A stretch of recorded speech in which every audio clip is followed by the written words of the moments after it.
Mr. Solicitor General.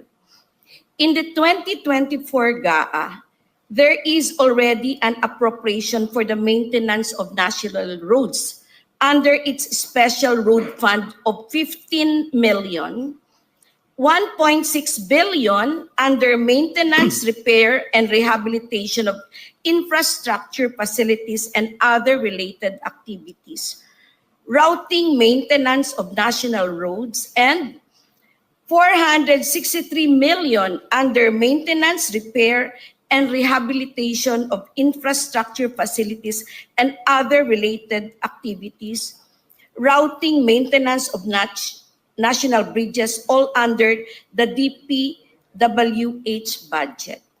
More, per DPWH Department Order number 32 series of 2020, the road fund shall be remitted to the National Treasury and earmarked for the construction, upgrading, repair, and rehabilitation of roads, bridges, and road drainage.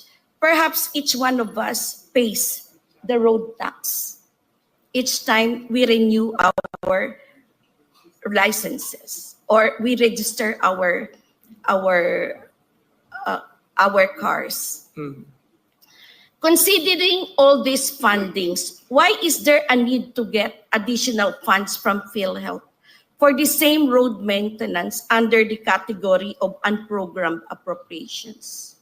Your Honor, as I have explained earlier, during the deliberations of the budget, on the budget by the Congress, they determine whether some or a few or several of the projects identified by the proponent agency are something that can be implemented within the given fiscal year.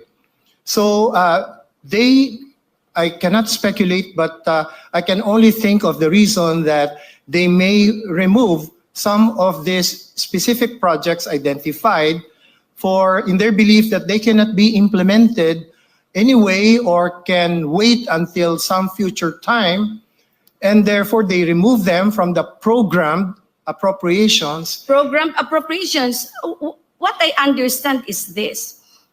There are already programmed appropriations, but in addition, unprogrammed funds were also sourced out from GOCCs. PhilHealth is one of them. So here's maintenance for roads, national roads,